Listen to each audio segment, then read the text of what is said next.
Le 15 mars 1987, le père Mathieu Lavigne célèbre la messe dominicale de 11 heures à l'église Saint-Martin de Beaumont-sur-Loire, un petit village de 750 habitants niché entre Orléans et Tours. À 12h15, il serre les mains des derniers paroissiens sur le parvis, sourit à Madame Beauchamp, qui lui rappelle la réunion du conseil paroissial prévue pour le lendemain, puis disparaît dans la sacristie. Plus personne ne le reverra vivant. Sa bicyclette reste appuyée contre le mur de pierre de l'église.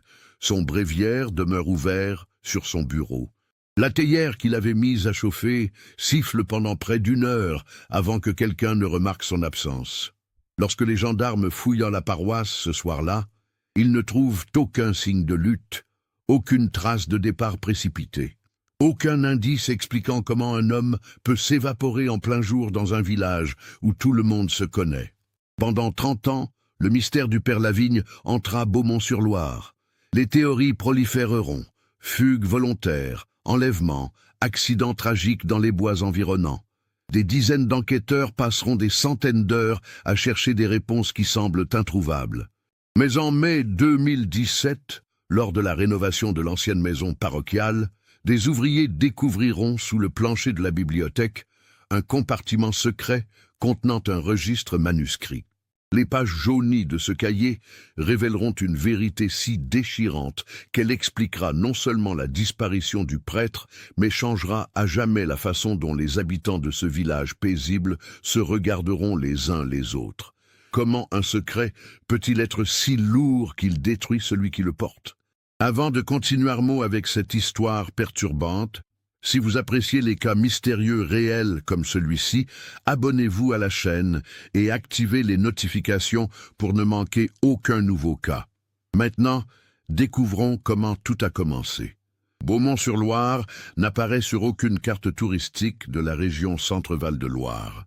Le village s'étend le long d'une route départementale sinueuse à 23 km au sud d'Orléans, là où les dernières collines du Gâtinais rencontrent la plaine du Val-de-Loire. En 1987, 750 personnes y vivent, principalement dans des maisons de pierre calcaire aux toits d'ardoise qui ont traversé plusieurs siècles. L'agriculture céréalière domine l'économie locale, avec quelques exploitations viticoles modestes et 2 petites entreprises, une scierie familiale et un atelier de mécanique agricole. L'église Saint-Martin, construite au XIIe siècle et restaurée au XIXe, occupe le cœur du village. Son clocher carré en pierre de taille s'élève à 32 mètres, visible depuis les champs de blé et de colza qui entourent Beaumont. Le dimanche matin, le son grave de sa cloche unique rythme la vie villageoise depuis des générations. La place de l'église accueille le marché hebdomadaire du samedi, le monument aux morts où se déroulent les cérémonies patriotiques et le café-tabac chez René, seul lieu de sociabilité du village avec la salle des fêtes municipales. Le père Mathieu Lavigne arrive à Beaumont-sur-Loire en septembre 1983, nommé par l'évêché pour remplacer le vieux curé Blanchard, décédé à 82 ans après 47 années de service. Mathieu a alors 34 ans, un physique élancé, des cheveux châtains toujours légèrement en désordre et des yeux noisettes qui donnent une impression de douceur bienveillante. Né à Blois en 1949, il est le cadet d'une fratrie de 3 enfants d'une famille modeste. Son père travaillait aux ateliers de réparation de la SNCF. Sa mère tenait un petit commerce de mercerie. Contrairement à beaucoup de prêtres de sa génération qui semblent distants ou austères, Mathieu possède une chaleur humaine immédiate. Il a une façon particulière de pencher légèrement la tête quand il écoute, comme pour mieux recueillir les confidences. Sa voix porte un timbre grave et apaisant. Les paroissiens apprécient ses homélies courtes et concrètes, loin des longs sermons théologiques du père Blanchard. Il parle du quotidien, des difficultés économiques que traversent les agriculteurs, de la solidarité nécessaire dans les petites communautés. Il n'hésite pas à retrousser sa soutane pour aider à décharger les foins ou à réparer le toit de la salle paroissiale. La maison parochiale où il vit seul se situe à 50 mètres de l'église, une bâtisse en pierre de 2 étages avec des volets verts, entouré d'un petit jardin où Mathieu cultive des légumes et quelques rosiers. Au rez-de-chaussée, un salon qui sert de bureau où il reçoit les paroissiens, une cuisine simple, une bibliothèque remplie de livres de théologie, mais aussi de romans et d'ouvrages d'histoire. À l'étage, sa chambre spartiate et 2 pièces qu'il utilise pour stocker des affaires paroissiales. Il vit frugalement, cuisine lui-même, se déplace exclusivement à bicyclette, un vieux vélo Peugeot noir qu'on le voit pédaler sur les routes de campagne par tous les temps. Mathieu entretient une relation particulière avec son frère aîné, Étienne Lavigne, qui vit à 12 kilomètres de Beaumont, dans un hameau appelé Les Granges. Étienne, de 16 ans son aîné, a été agriculteur toute sa vie avant de prendre sa retraite en 1985. Veuf depuis 1978, sans enfant, c'est un homme taiseux et solitaire qui contraste fortement avec la nature ouverte de son frère cadet. Pourtant, les 2 hommes se voient régulièrement. Chaque mardi après-midi, Mathieu pédale jusqu'aux Granges pour partager le dîner avec Étienne. Ces rendez-vous hebdomadaires constituent un rituel immuable que rien ne semble pouvoir interrompre. Parmi les paroissiens les plus proches du père Lavigne figure Marguerite Beauchamp, 42 ans en 1987. Veuve depuis 1974, quand son mari est mort dans un accident de tracteur, elle s'est consacrée à l'Église avec une dévotion absolue. Elle assume bénévolement les fonctions de sacristine et de femme de ménage de la paroisse, arrivant chaque matin à 7 heures pour préparer l'église, disposer les missels, s'occuper des fleurs de l'autel. C'est une femme mince, aux traits anguleux, toujours vêtue de couleurs sombres, qui parle d'une voix douce, mais possède un caractère obstiné. Elle connaît chaque recoin de l'église Saint-Martin, chaque objet liturgique, chaque habitude du père Lavigne. Certains villageois murmurent qu'elle voue au prêtre une affection qui dépasse la simple dévotion religieuse. Mais Marguerite reste toujours d'une correction irréprochable. Claire Fontaine, 28 ans, représente la jeune génération du village. Professeure des écoles depuis 1983, elle enseigne aux 27 élèves de l'école primaire de Beaumont, regroupés dans 2 classes. Originaire de Tours, elle s'est installée au village après son affectation et a rapidement trouvé sa place dans la communauté. Grande, les cheveux blonds coupés courts, elle possède une énergie communicative et une curiosité intellectuelle qui la rapproche du père Lavigne. Les 2 ont pris l'habitude de discuter après la messe du dimanche, échangeant sur des sujets variés. Littérature, philosophie, actualité sociale. Claire fait partie du conseil paroissial que Mathieu a créé pour dynamiser la vie religieuse du village. En février 1987, l'atmosphère dans le village semble aussi paisible que d'habitude. L'hiver a été relativement doux, avec peu de neige et des températures rarement descendues en dessous de 0. Les agriculteurs préparent déjà les semis de printemps. Le dimanche, l'église accueille encore une 50aine de fidèles pour la messe, un chiffre respectable pour l'époque dans les zones rurales. Rien ne laisse présager qu'en quelques semaines, cette tranquillité sera brisée à jamais. Pourtant, ceux qui observent attentivement remarquent certains changements chez le père Lavigne depuis le début de l'année. Il semble plus préoccupé, parfois distrait en pleine conversation. Ses homélies conservent leur qualité, mais on le voit moins sourire spontanément. Il passe plus de temps seul dans la bibliothèque de la maison parochiale. Marguerite Beauchamp note qu'il demande plusieurs fois de ne pas être dérangé pendant ses moments de réflexion, chose inhabituelle pour un homme habituellement si disponible. Mais dans un village où chacun porte ses fardeaux silencieusement, personne ne pense à interroger le prêtre sur ce qui pourrait le troubler. Le dimanche 15 mars 1987 se lève avec un ciel gris, perle caractéristique des matins de printemps en Val-de-Loire. La température oscille autour de 12 degrés. Une légère brise fait frissonner les premiers bourgeons des marronniers sur la place de l'église. À 8h30, Marguerite Beauchamp arrive comme chaque matin, sa clé à la main, et ouvre les lourdes portes en chêne de Saint-Martin. L'odeur familière d'encens et de pierre humide l'accueille. Elle allume les cierges, dispose les missels sur le banc de l'entrée, vérifie que tout est prêt pour la messe de 11h. À 9h15, elle aperçoit le père Lavigne qui traverse la place depuis la maison parochiale. Il porte sa soutane noire habituelle, un pardessus gris sur les épaules. Marguerite le trouve pâle, les traits tirés. « Bonjour mon père, vous avez bien dormi ?» demande-t-elle alors qu'il entre dans la sacristie. Il lui répond d'un signe de tête affable, mais ne s'attarde pas pour discuter comme il le fait généralement. Elle l'entend ouvrir les armoires où sont rangés les ornements liturgiques, le bruit familier des tiroirs qu'on manipule. À 10h45, les premiers paroissiens commencent à arriver. Monsieur et Madame Garnier, agriculteurs retraités, prennent place à leur emplacement habituel, au 3e rang à gauche. La famille Mercier s'installe avec leurs 3 enfants au fond de l'église. Claire Fontaine entre à 10h55, s'assied au 2e rang à droite. En tout, 53 personnes sont présentes ce matin-là, un nombre qu'on connaîtra avec précision grâce au registre de présence tenu par Marguerite. À 11h précises, le père Lavigne entre par la porte latérale de la sacristie et se dirige vers l'autel. Plusieurs témoins se souviendront plus tard de détails particuliers concernant son apparence et son comportement durant cette messe. Il porte une chasuble verte, couleur liturgique du temps ordinaire. Son visage semble marqué par la fatigue, avec des cernes prononcées sous les yeux. Pendant l'homélie, qui dure 15 minutes, il parle du pardon et du poids des secrets, des fardeaux que portent les âmes, de la nécessité parfois de faire des choix difficiles pour protéger ceux qu'on aime. Le ton est plus grave que d'habitude, presque mélancolique. Claire Fontaine témoignera que plusieurs fois pendant la messe, le prêtre semble hésiter, marque des pauses inhabituelles. À un moment, pendant la consécration, elle croit voir ses mains trembler légèrement, alors qu'il élève le calice. Mais ces détails paraissent mineurs sur le moment, attribués peut-être à un état grippal ou à de la fatigue. La messe se termine à 12h10.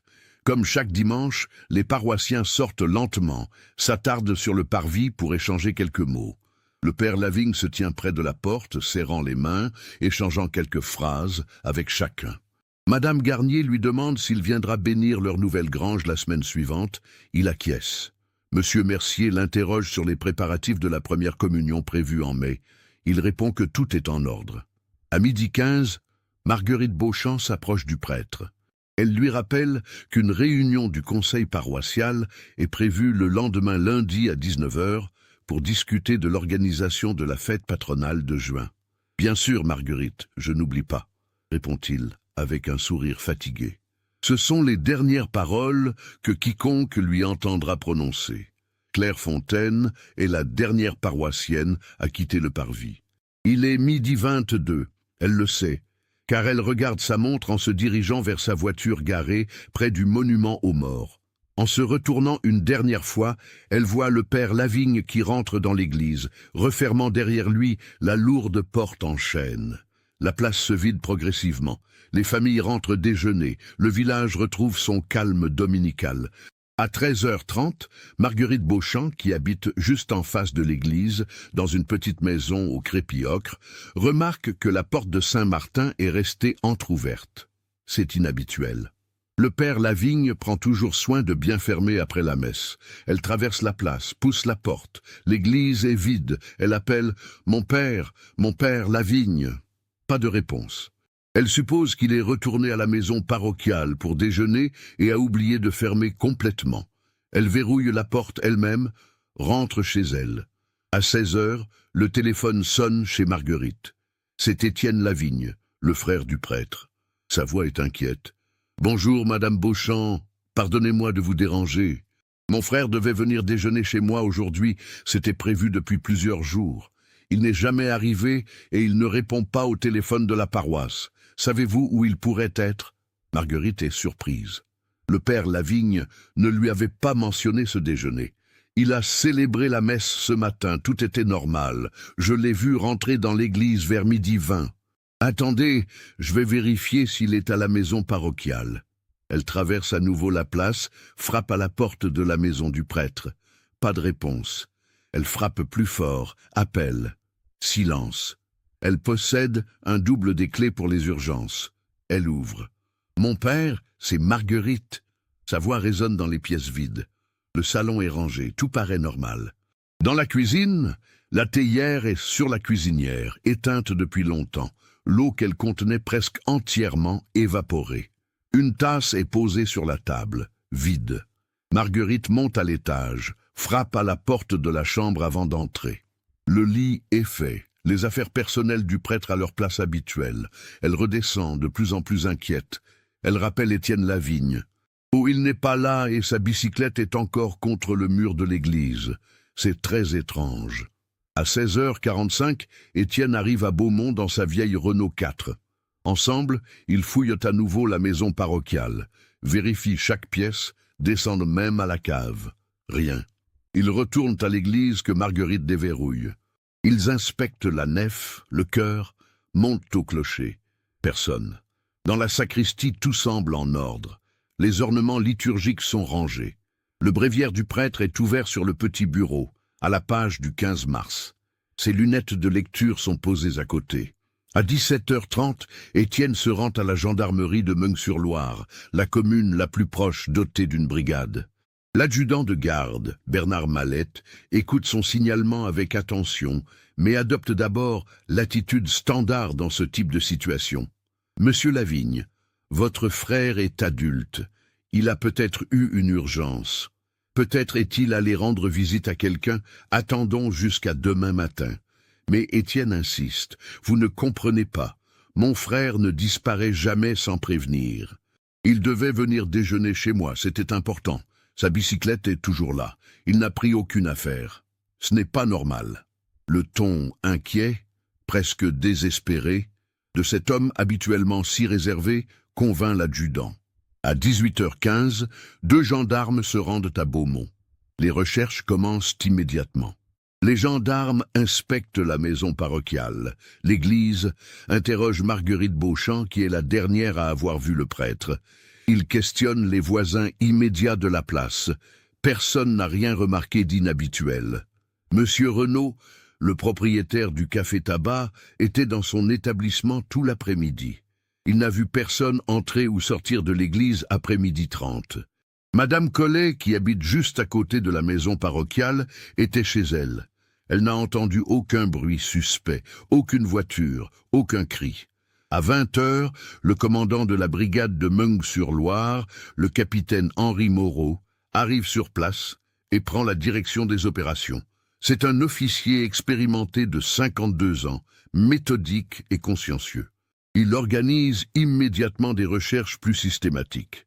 Les équipes explorent les bois qui entourent le village, patrouillent le long de la Loire, distante de 2 kilomètres, vérifient les bâtiments abandonnés, les granges isolées. D'autres gendarmes commencent à interroger tous les habitants du village qui auraient pu voir quelque chose. Le lundi 16 mars au matin, le maire de Beaumont, Georges Villain, un viticulteur de 63 ans, organise une battue avec des volontaires du village. 70 personnes se répartissent en groupes et ratissent systématiquement les environs dans un rayon de 5 kilomètres. Ils explorent chaque chemin, chaque champ, chaque bosquet. Les pompiers de la caserne de Beaugency viennent avec des chiens. Les recherches se poursuivent pendant 3 jours, sans résultat. L'enquête officielle révèle rapidement certains faits troublants. Le père Lavigne n'a retiré aucun argent de son compte bancaire dans les jours précédant sa disparition. Il ne possédait pas de voiture. Aucun taxi de la région ne signale l'avoir pris en charge. Les registres de la gare d'Orléans ne montrent aucun achat de billets à son nom. Il semble littéralement s'être volatilisé entre 12h20 et 13h30 ce dimanche, dans une période où tout le village déjeunait et où la place de l'église était déserte. Le capitaine Moreau interroge longuement Étienne Lavigne le 18 mars. Le frère du disparu explique que Mathieu l'avait appelé le jeudi précédent pour lui demander s'il pouvait venir déjeuner le dimanche. C'était inhabituel qu'il prenne l'initiative d'un repas en dehors de notre mardi habituel, mais il avait dit qu'il voulait me parler de quelque chose d'important. Il n'a pas précisé quoi. Sa voix était étrange, tendue. J'aurais dû insister pour qu'il m'en dise plus. Claire Fontaine témoigne de l'homélie particulière de ce dernier dimanche. Il parlait du poids des secrets, des choix impossibles. Je me suis dit qu'il philosophait, mais en y repensant, c'était comme s'il parlait de lui-même, de sa propre situation. Les enquêteurs fouillent méticuleusement la maison parochiale à la recherche d'indices. Ils examinent ses papiers personnels, sa correspondance, ses notes. Rien ne suggère une dépression ou des problèmes personnels. Son agenda ne révèle aucun rendez-vous inhabituel. Ils interrogent l'évêché d'Orléans. L'évêque, Monseigneur Rémy Jardin, se dit stupéfait. Le père Lavigne était un excellent prêtre, aimé de ses paroissiens. Il n'avait aucun problème disciplinaire. Je ne comprends absolument pas ce qui a pu se passer.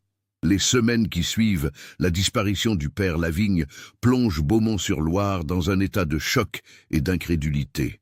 Le village, habitué à une existence paisible où les événements marquants se limitent aux naissances, mariages et décès, se retrouve propulsé dans une situation qui dépasse son entendement collectif. Comment un homme peut-il disparaître en plein jour sans laisser la moindre trace? La question obsède chaque conversation au café chez René, sur les marchés, dans les files d'attente de la boulangerie.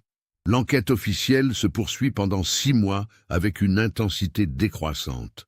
Le capitaine Moreau et son équipe explorent toutes les pistes imaginables. Ils interrogent chaque habitant du village et des hameaux environnants. Ils vérifient les hôpitaux, les morgues, les refuges dans toute la région centre. Ils contactent les autres paroisses, les monastères, les séminaires, au cas où le prêtre aurait cherché refuge dans une communauté religieuse. Ils examinent ses relevés bancaires, ses communications téléphoniques, sa correspondance des mois précédents. Chaque piste aboutit à une impasse. Les théories prolifèrent dans le village. Certains évoquent une fugue volontaire, suggérant que le père Lavigne aurait abandonné sa vocation pour commencer une nouvelle vie ailleurs, peut-être avec une femme. Cette hypothèse blesse profondément Marguerite Beauchamp, qui la rejette avec véhémence. Le père Lavigne était un homme de foi intègre. Il n'aurait jamais fui ses responsabilités. Quelque chose de terrible lui est arrivé. D'autres imaginent un enlèvement, bien qu'aucune demande de rançon ne parvienne jamais. Quelques-uns murmurent des histoires plus sombres. Un règlement de compte, un secret du passé qui aurait ressurgi. Étienne Lavigne vieillit brutalement après la disparition de son frère. En quelques mois, ses cheveux deviennent entièrement gris, son dos se voûte. Il vient chaque semaine à Beaumont, arpente les rues, questionne inlassablement les mêmes personnes, espérant qu'un détail oublié émergera. Il offre une récompense de 20 000 francs pour toute information conduisant à retrouver Mathieu. Personne ne se présente avec quoi que ce soit d'utile. Étienne transforme une pièce de sa maison aux Granges en sanctuaire dédié à son frère, y conservant des photos, des objets personnels, le bréviaire que les gendarmes lui ont rendu après l'enquête. L'évêché nomme un nouveau prêtre à Beaumont en octobre 1987. Le père Antoine Gaillard, un homme de 62 ans proche de la retraite, accepte à contre-cœur cette affectation délicate. Il arrive dans une paroisse traumatisée où son prédécesseur est devenu une figure quasi mythique. Les comparaisons sont inévitables et cruelles. Là où Mathieu Lavigne était chaleureux et accessible, le père Gaillard paraît distant et formel. L'assistance à la messe dominicale diminue progressivement. Beaucoup de paroissiens ne peuvent s'empêcher de scruter l'église en se demandant ce qui s'est passé dans ses murs le 15 mars. Marguerite Beauchamp continue d'assurer ses fonctions de sacristine, mais elle le fait avec un air de deuil permanent. Elle fleurit l'autel chaque semaine avec les roses que le père Lavigne aimait particulièrement. Elle refuse catégoriquement que quoi que ce soit changé dans la disposition de la sacristie. Quand le père Gaillard tente de réorganiser les armoires, elle s'y oppose avec une détermination farouche. Tout doit rester comme le père Lavigne l'avait établi. C'est sa paroisse. Il reviendra. Personne n'a le cœur de lui dire que l'espoir s'amenuise chaque jour. Claire Fontaine, elle, développe une approche différente. Elle commence à documenter systématiquement tout ce qu'elle peut apprendre sur le père Lavigne et sa disparition. Elle tient un cahier où elle note les témoignages, les détails, ses propres observations. Elle est convaincue qu'une logique existe derrière tout cela, qu'un élément crucial a été manqué. Le dimanche soir, elle relit les homélies qu'elle avait prises l'habitude de résumer dans son journal personnel. Elle analyse chaque phrase de la dernière homélie sur les secrets et le pardon, cherchant un sens caché. Mais rien ne s'éclaircit. En 1988, un événement relance brièvement l'espoir.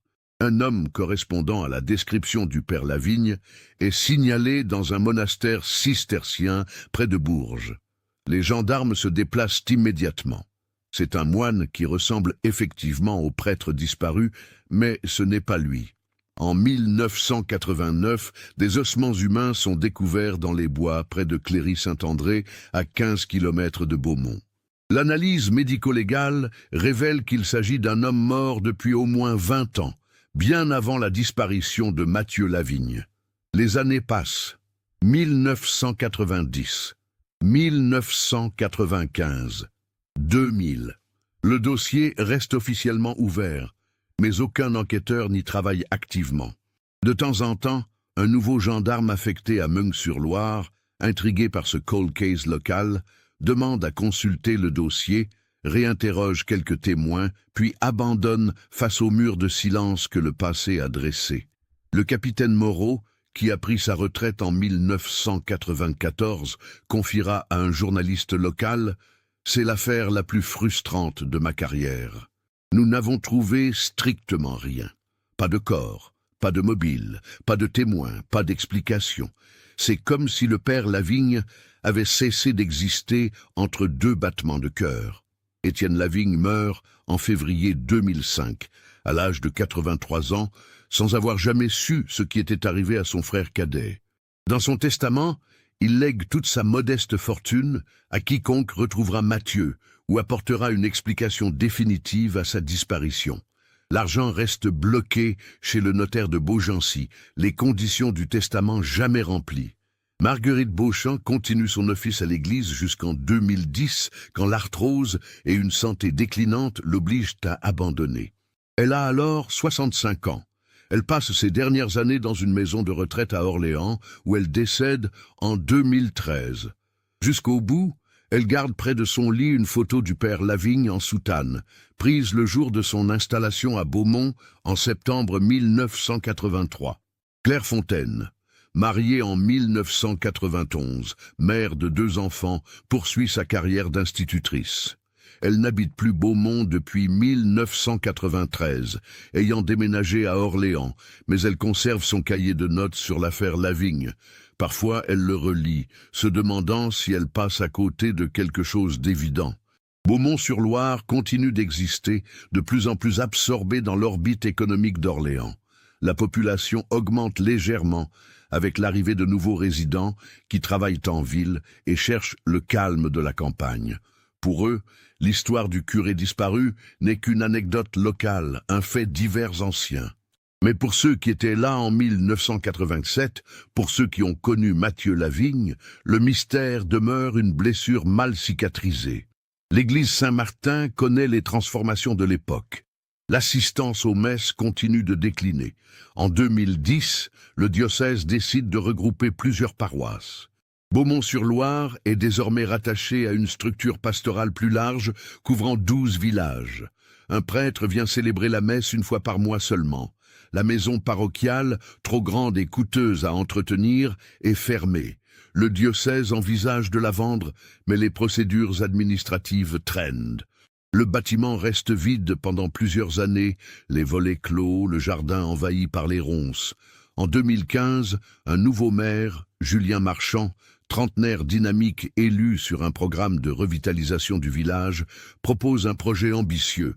Transformer l'ancienne maison parochiale en centre culturel communautaire.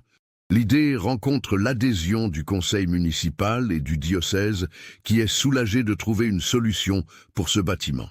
En 2016, les démarches administratives aboutissent. En janvier 2017, les travaux de rénovation commencent. C'est ainsi que 30 ans après la disparition du père Mathieu Lavigne, le hasard va enfin révéler ce que toutes les enquêtes n'ont jamais pu découvrir. Le mardi 9 mai 2017, une matinée fraîche et ensoleillée s'installe sur Beaumont-sur-Loire. L'équipe de rénovation de l'entreprise Ballot et Fils, basée à Beaugency, travaille depuis 4 mois sur la transformation de la maison parochiale. Les travaux avancent bien. Le rez-de-chaussée a été réaménagé en salle polyvalente avec une petite scène pour des spectacles. La cuisine a été modernisée pour accueillir des ateliers culinaires. À l'étage, 2 salles de réunion ont pris forme. Ce matin-là, 3 ouvriers s'attaquent à la bibliothèque, la dernière pièce du rez-de-chaussée qui nécessite une intervention importante. Cette pièce de 20 mètres carrés, aux murs tapissés d'étagères en chêne du sol au plafond, sent le bois ancien et le papier moisi. Les livres ont été évacués la semaine précédente, donnés à la bibliothèque municipale d'Orléans ou jetés quand ils étaient trop abîmés. Il ne reste que les rayonnages vides et le vieux plancher en chêne massif qui grince à chaque pas. Arnaud Ballot, le chef de chantier, un homme de 45 ans à la barbe grisonnante, constate que certaines lames du parquet sont pourries et doivent être remplacées. On va devoir tout démonter, vérifier la structure en dessous et remettre du neuf, annonce-t-il à ses 2 employés, Kevin Leroy et Sofiane Mansouri, 2 jeunes ouvriers d'une vingtaine d'années. Ils commencent à arracher le plancher avec précaution, utilisant des pieds de biche pour déloger les lames clouées dans les solives. Le travail est pénible, bruyant. La poussière de bois séché depuis plus d'1 siècle s'élève en nuages gris. Vers 11h30, après avoir retiré environ la moitié des lames du côté nord de la pièce, Kevin s'arrête brusquement. « Patron, venez voir ça !» Arnaud s'approche. Entre 2 solives, dans l'espace vide normalement rempli d'isolant ou laissé vide, quelque chose attire le regard. Ce n'est pas la terre battue habituelle qu'on trouve sous les vieux planchers, c'est du bois, des planches disposées horizontalement, créant un faux fond à environ 30 cm sous le niveau du plancher d'origine. « C'est bizarre », murmure Arnaud. Il saisit une lampe torche, éclaire l'espace. Les planches forment clairement une structure délibérée, un compartiment caché. Continuez à enlever les lames ici, on va voir ce que c'est. En 20 minutes, il dégage 1 mètre carré de plancher supplémentaire, révélant progressivement le compartiment secret. Il mesure environ 80 cm sur 60, profond de 25 cm. Les planches qui le forment sont anciennes, mais en bon état, visiblement installées avec soin. Une des planches du couvercle semble mobile. Arnaud la soulève délicatement. À l'intérieur du compartiment, enveloppé dans un tissu huilé qui a protégé son contenu de l'humidité pendant des décennies, se trouve un objet rectangulaire. Arnaud sort le paquet avec précaution, le pose sur une des solives encore en place. Ses mains tremblent légèrement alors qu'il déplie le tissu. C'est un cahier relié de cuir marron foncé, d'environ 200 pages, format 21 cm sur 15. La couverture porte une inscription en lettres dorées presque effacées. Registre paroissial, usage privé. Arnaud l'ouvre avec précaution à la première page. Une écriture fine, régulière, à l'encre bleue remplit les lignes. En haut de la page, une date. Janvier 1987. Et une première phrase qui fait tressaillir Arnaud. Si quelqu'un trouve ce registre un jour, qu'il sache que j'écris ces lignes dans un état d'angoisse que je ne peux partager avec personne. Putain, souffle Kevin, qui lit par-dessus l'épaule de son patron. Arnaud feuillette rapidement le cahier. Des pages et des pages d'écriture serrées. Des dates, des réflexions, des descriptions d'événements. Il s'arrête sur une page au hasard, vers le milieu du cahier. La date indique mars 1987. Il lit quelques lignes à voix haute. « Je ne peux plus continuer ainsi. Le poids est devenu insupportable. Chaque matin, quand je célèbre la messe, je vois son visage parmi les fidèles et je me demande comment Dieu peut tolérer un tel mensonge. » Arnaud referme brutalement le cahier. Son cœur bat vite. Il sait ce qu'il tient entre les mains. Toute personne ayant grandi dans la région connaît l'histoire du curé de Beaumont qui a disparu il y a 30 ans. Cette maison était la sienne. Ce cahier est le sien. On touche plus à rien, ordonne-t-il à ses employés. Kevin, tu cours à la mairie, tu préviens le maire. Sofiane, tu appelles les gendarmes. Tout de suite. À 12h20, le maire Julien Marchand arrive en courant, accompagné de sa secrétaire de mairie. Arnaud lui montre le cahier, lui explique où ils l'ont trouvé. Julien, qui avait 12 ans lors de la disparition du père Lavigne, se souvient parfaitement de l'événement. « Mon Dieu !» répète-t-il plusieurs fois. Mon Dieu, après tout ce temps. À 13h15, 2 gendarmes de la brigade de Meung-sur-Loire arrivent. Le brigadier-chef Thomas Girard, 52 ans, examine la scène. Il photographie le compartiment secret, le cahier, prend les dépositions d'Arnaud et de ses employés. Il enfile des gants, ouvre délicatement le registre, lit quelques passages. Son visage se durcit. « Je dois contacter ma hiérarchie immédiatement », dit-il. Ce document pourrait contenir des informations cruciales sur une affaire de disparition inquiétante jamais résolue. Il faut qu'il soit examiné par des enquêteurs expérimentés.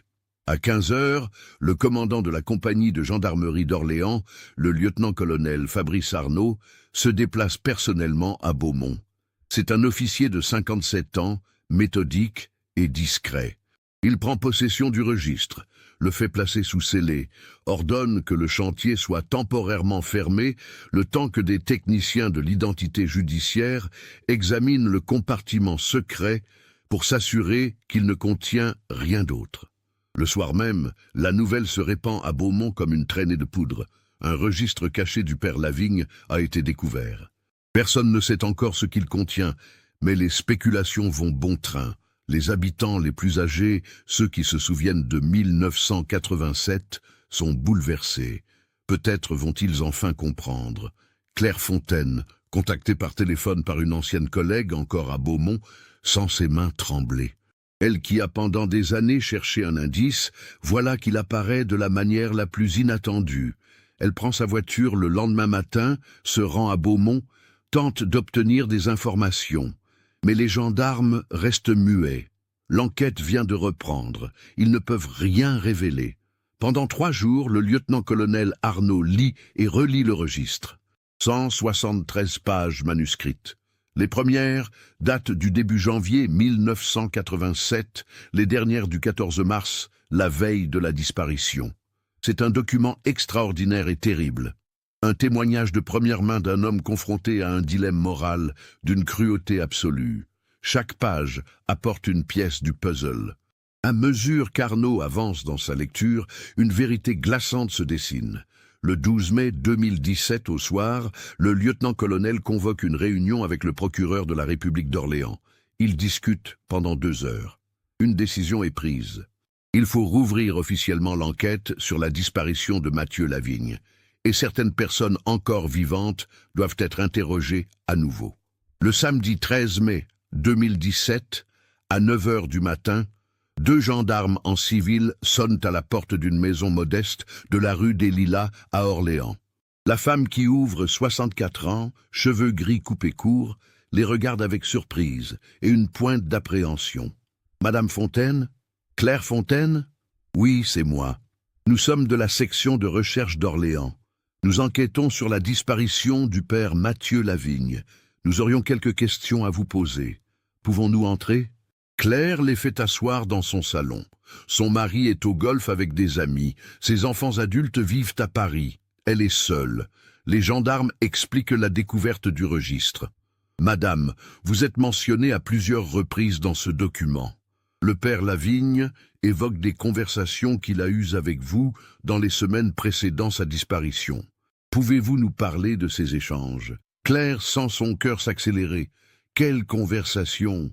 Nous parlions de beaucoup de choses, le père Lavigne et moi, littérature, philosophie, la vie du village. » Le gendarme ouvre un carnet.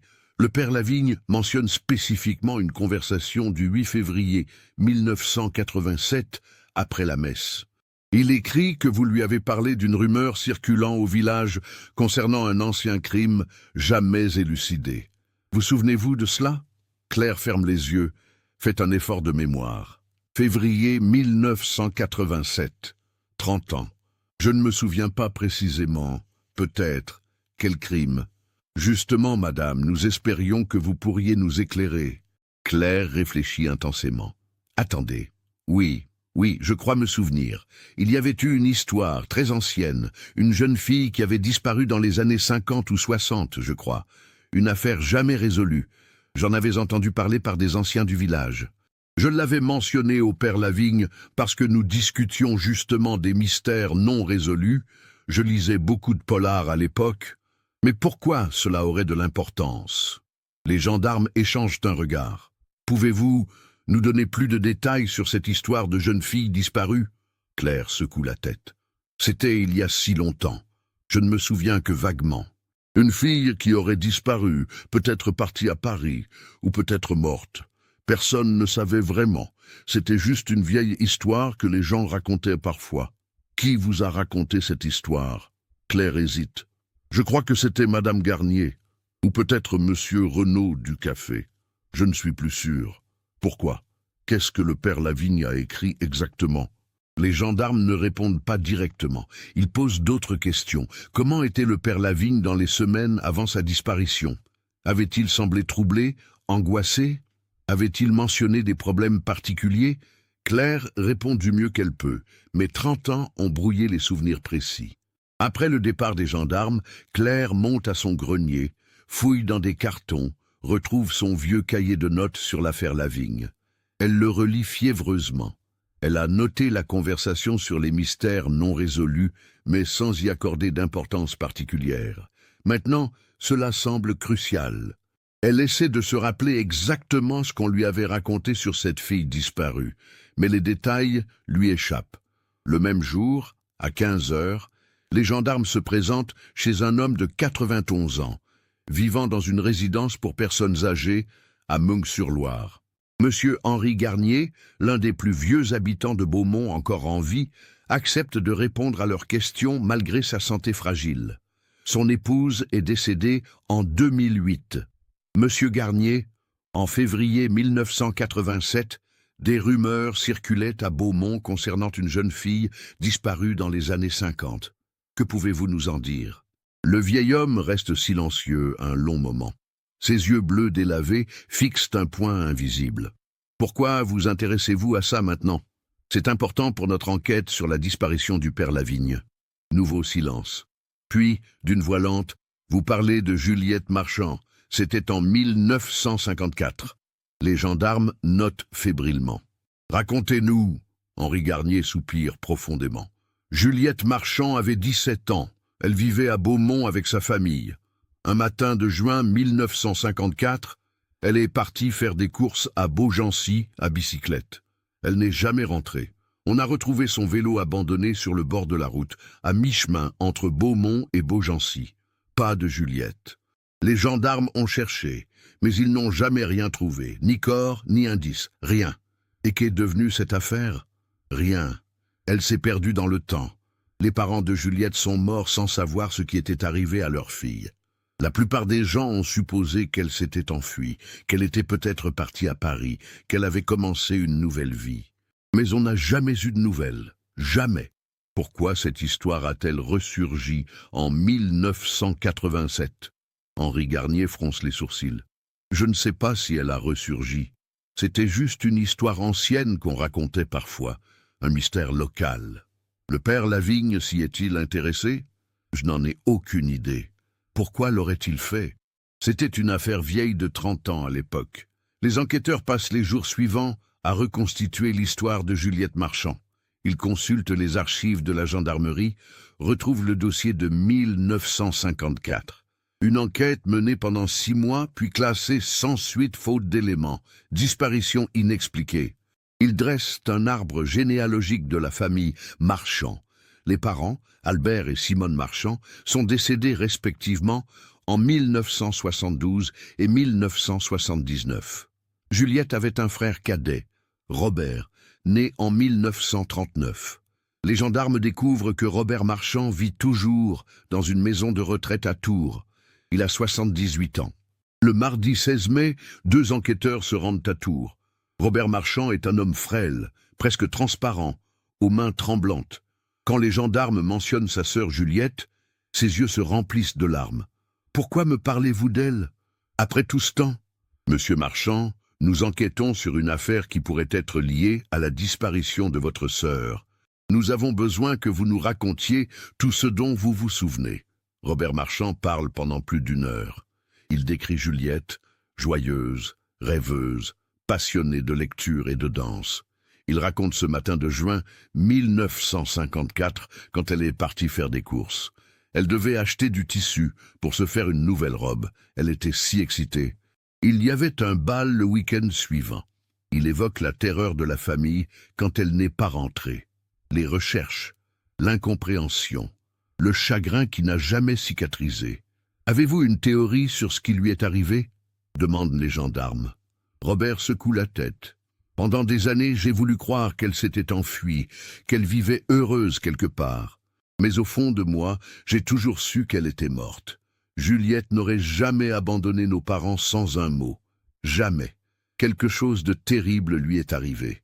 Soupçonniez-vous quelqu'un? Silence.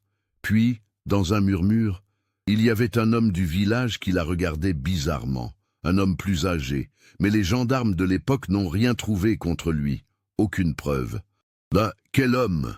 Je ne me souviens plus de son nom. C'était il y a si longtemps, un agriculteur, je crois. Il habitait du côté des Granges. Les gendarmes se figent. Les Granges. Le hameau où vivait Étienne Lavigne, le frère du père disparu. Le 17 mai, les enquêteurs plongent dans les archives cadastrales et les registres de population. En 1954, 3 familles d'agriculteurs vivaient aux Granges. Les Petits, les Duval et les Lavigne. La famille Lavigne, Georges Lavigne et son épouse Marie, avec leurs 2 fils, Étienne, né en 1922, et Mathieu, né en 1949. En juin 1954, Étienne Lavigne avait 32 ans, célibataire. Travaillant à la ferme familiale, Mathieu n'avait que 5 ans. Les gendarmes interrogent Robert Marchand à nouveau, lui montrent une photo d'Étienne Lavigne datant des années 50, retrouvée dans les archives municipales. « Est-ce cet homme qui regardait bizarrement votre sœur ?» Robert observe longuement la photo. Ses mains tremblent encore plus. « Je crois que oui. Oui, c'est lui.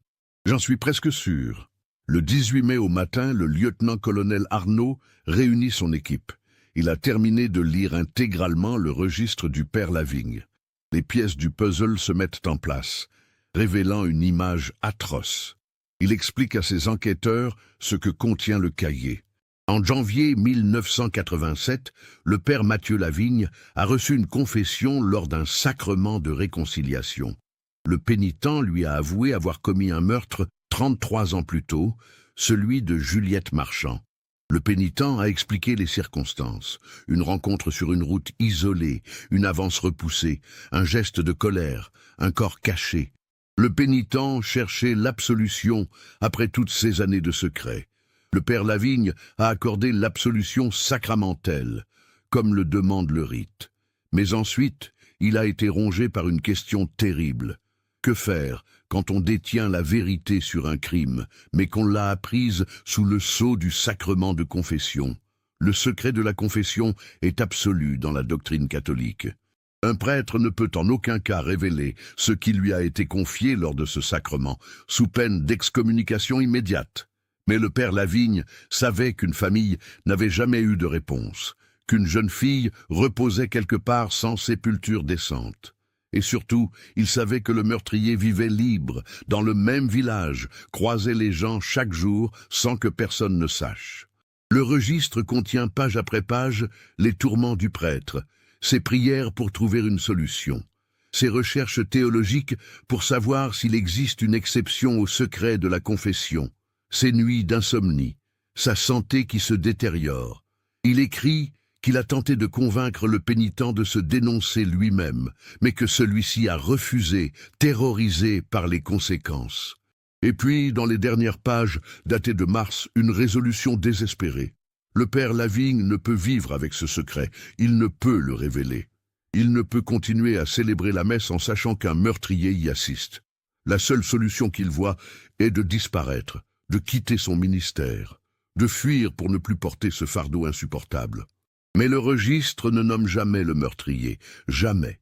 Le père Lavigne a protégé le secret de la confession jusqu'au bout, même dans ses notes personnelles qu'il savait pourtant potentiellement lisibles un jour. Alors comment savons-nous qu'il s'agit d'Étienne Lavigne? Demande un des enquêteurs. Le lieutenant-colonel ouvre le registre à une page précise, datée du 8 mars 1987. Écoutez ce passage. Mon fardeau est double, car celui qui porte ce terrible secret est aussi celui qui m'est le plus cher au monde.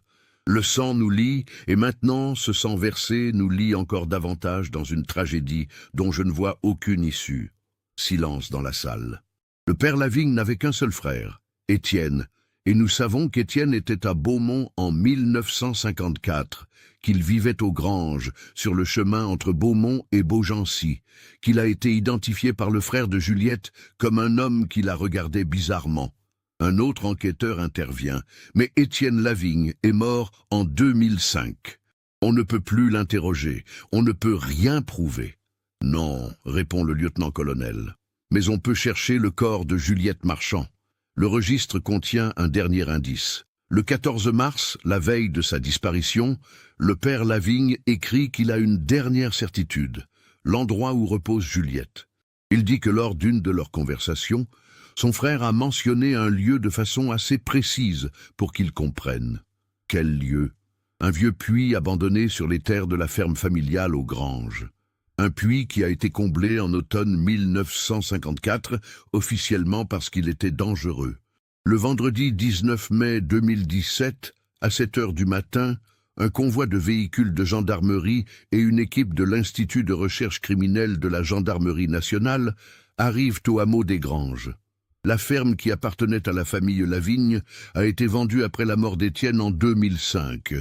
Elle est maintenant la propriété d'un couple de retraités, monsieur et madame Pelletier, qui ont été prévenus la veille au soir de cette opération exceptionnelle. Le terrain s'étend sur 3 hectares. Les gendarmes ont étudié les plans cadastraux anciens et identifié l'emplacement probable du puits comblé. À l'arrière de la grange principale, près d'un vieux noyer centenaire qui apparaît sur les photos aériennes depuis les années 50. Monsieur Pelletier, 68 ans, ancien fonctionnaire, est bouleversé. Il y aurait un corps enterré dans notre propriété depuis 63 ans? C'est insoutenable. Sa femme pleure silencieusement, assise sur le pas de la porte. L'équipe de techniciens utilise un géoradar pour sonder le sol. Vers 10 heures, ils identifient une anomalie à 2,50 m de profondeur, une cavité circulaire d'environ 1 mètre de diamètre, remplie de pierres et de terre, exactement à l'endroit supposé du puits. Une pelleteuse mécanique est amenée. Les travaux d'excavation commencent sous la supervision étroite des experts. La nouvelle s'est répandue. Des journalistes commencent à arriver. Le maire de Beaumont, Julien Marchand, est présent.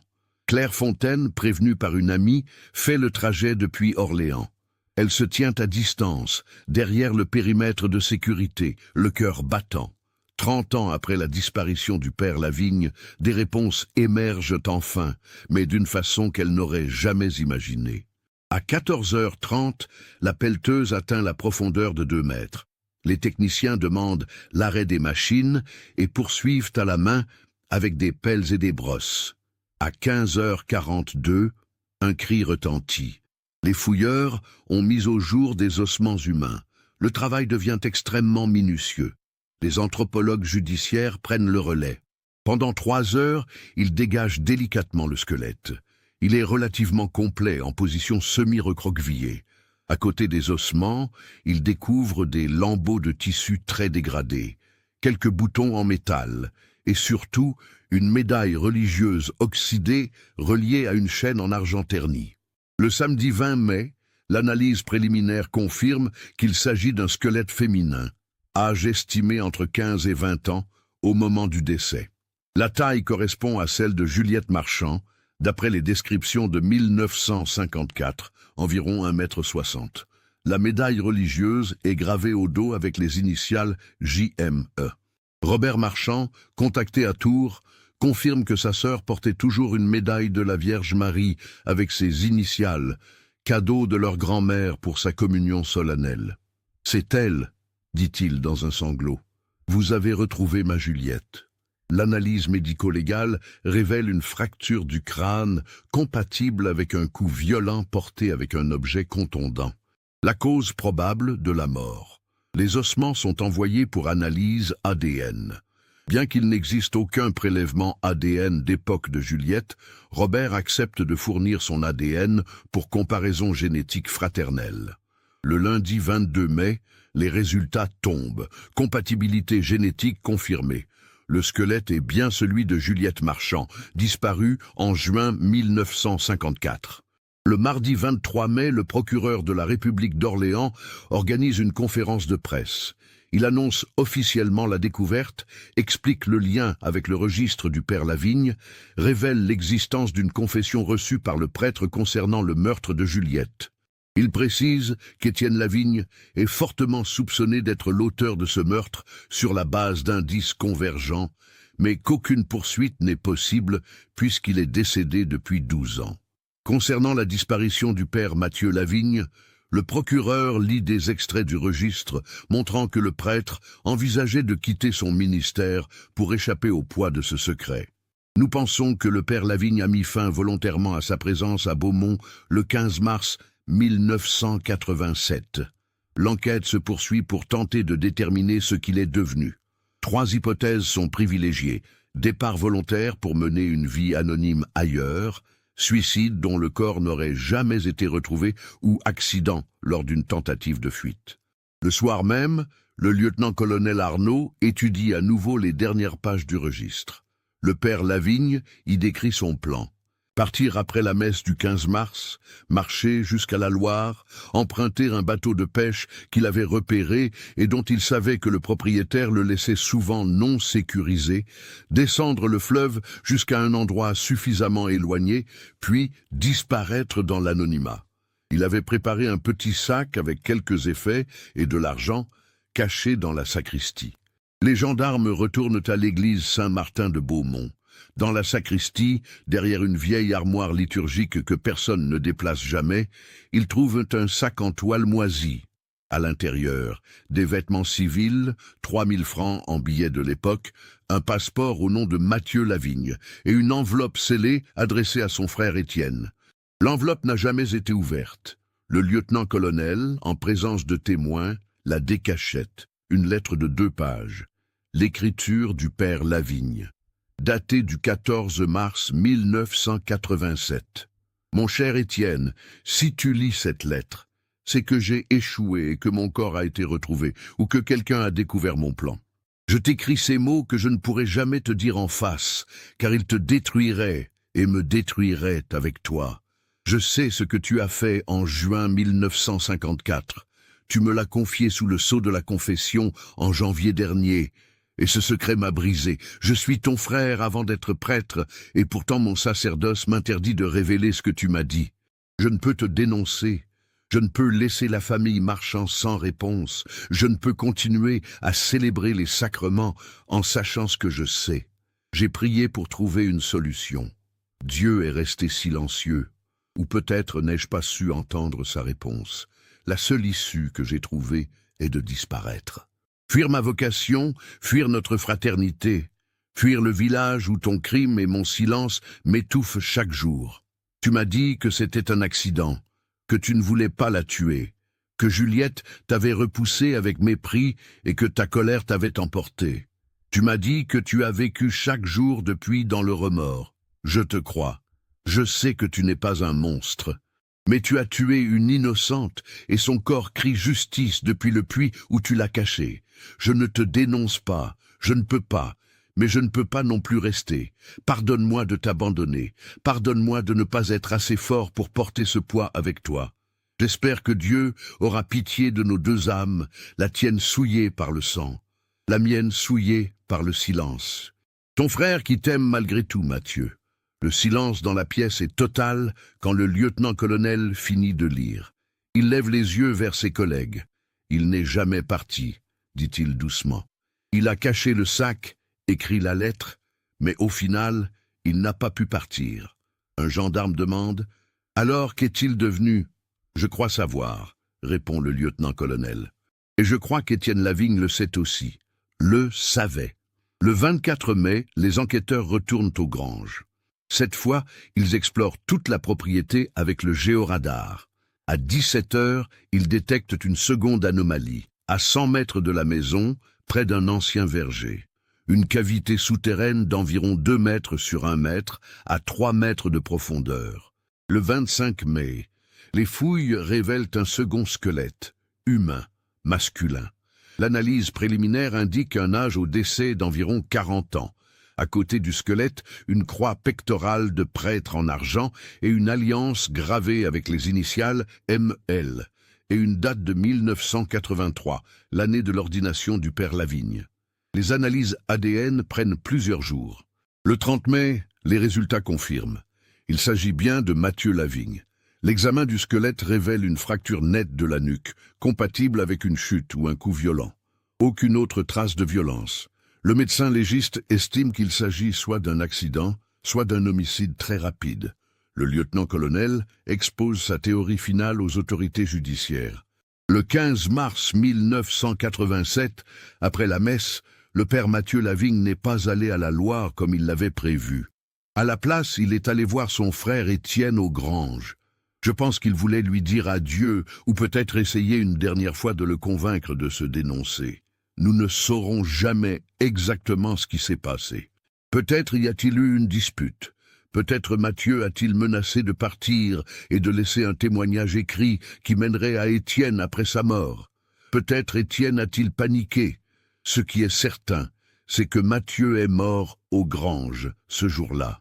Et Étienne a enterré son corps dans sa propriété, puis a appelé Marguerite Beauchamp à 16 heures pour signaler l'absence de son frère, créant ainsi un alibi.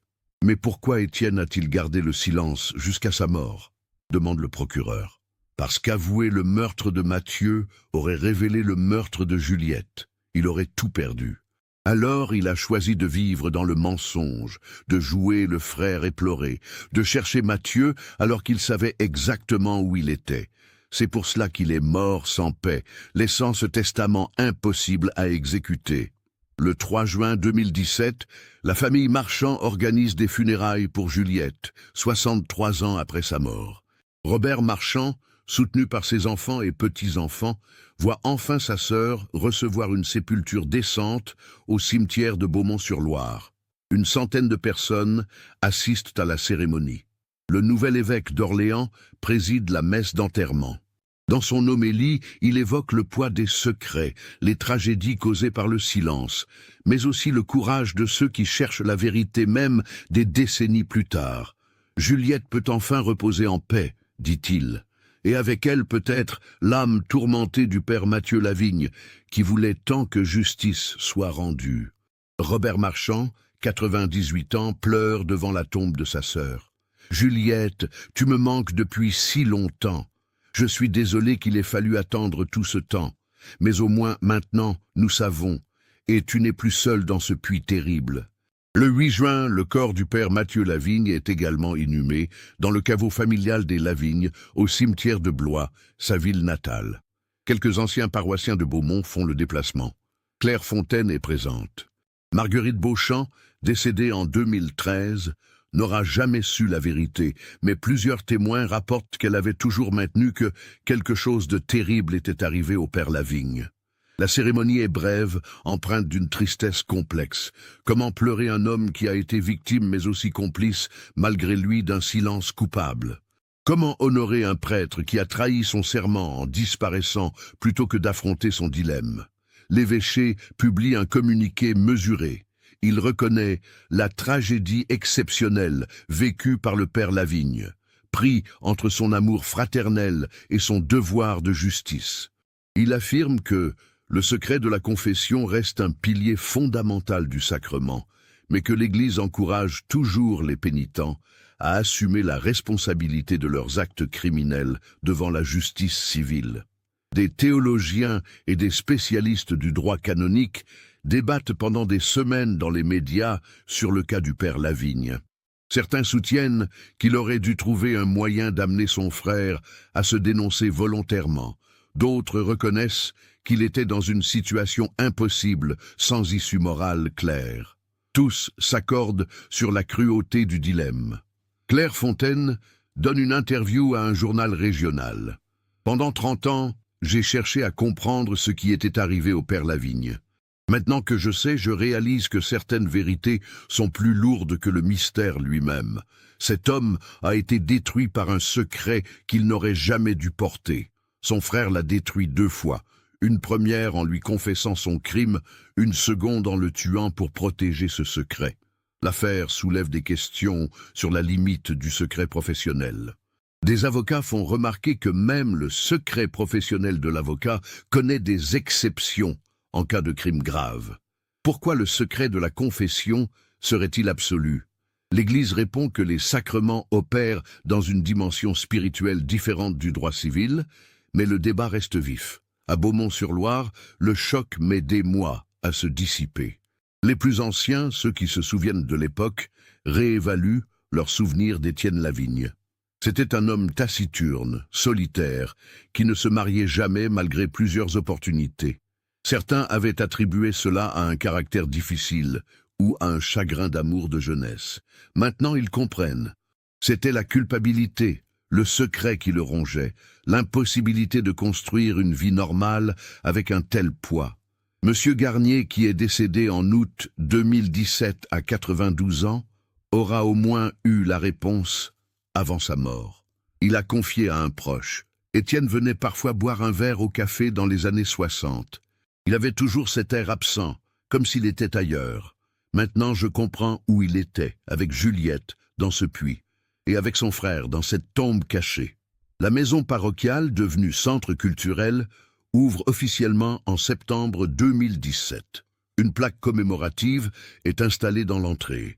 À la mémoire du père Mathieu Lavigne, 1949-1987, curé de cette paroisse, qui a donné sa vie confronté à un dilemme moral d'une cruauté exceptionnelle. Puisse son histoire nous rappeler que la vérité et la justice doivent toujours prévaloir, même au prix des plus grands sacrifices.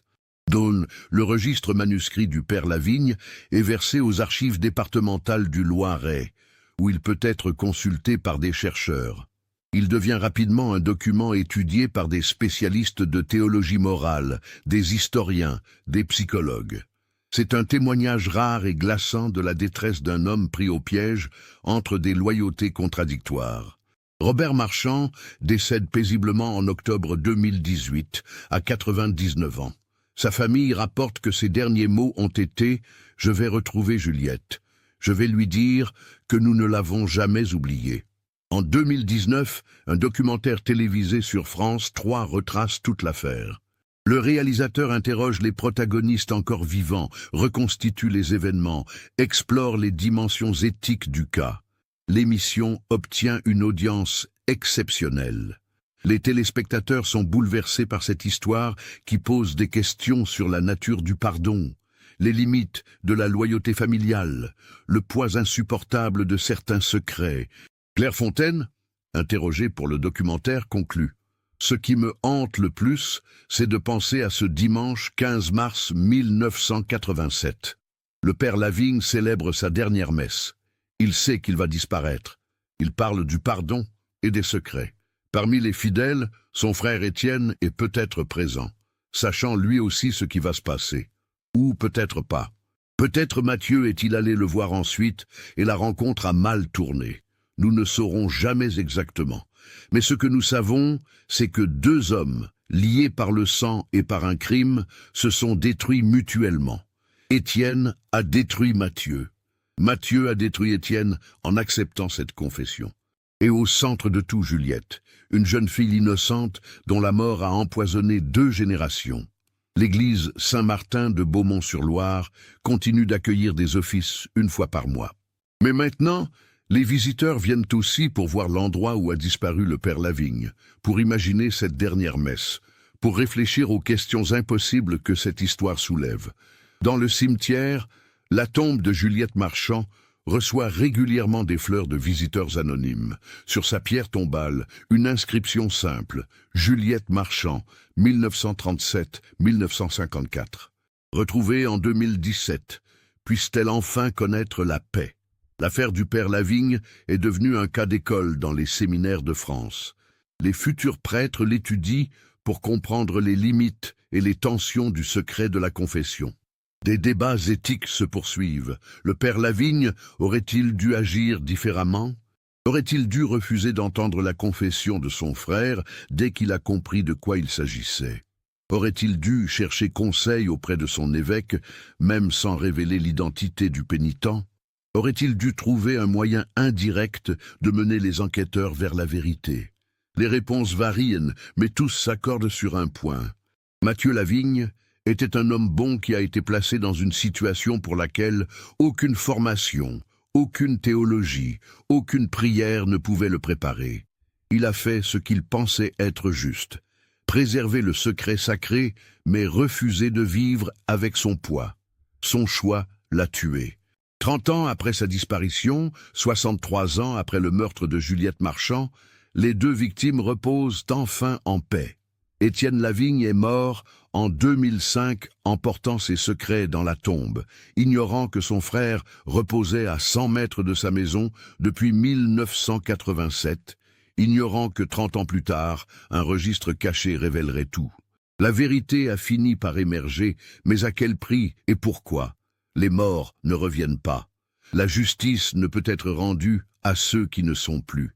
Ce qui reste, c'est une leçon amère sur la façon dont les secrets peuvent dévorer les âmes, sur la complexité morale de situations où aucun choix n'est pur, où chaque décision porte son poids de trahison.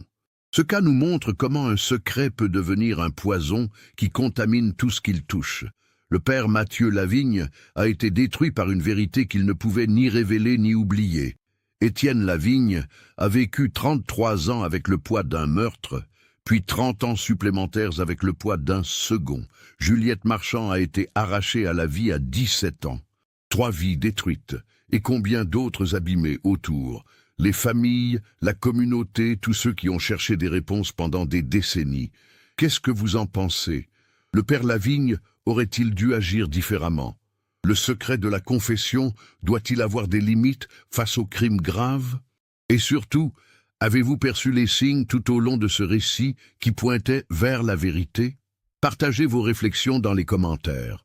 Si vous avez été touché par cette histoire vraie, reconstituée à partir des faits réels, abonnez-vous à la chaîne et activez les notifications pour ne manquer aucun nouveau cas. Laissez un like si ce récit vous a marqué et partagez-le avec quelqu'un qui s'intéresse aux mystères et aux dilemmes moraux que la vie peut parfois nous imposer.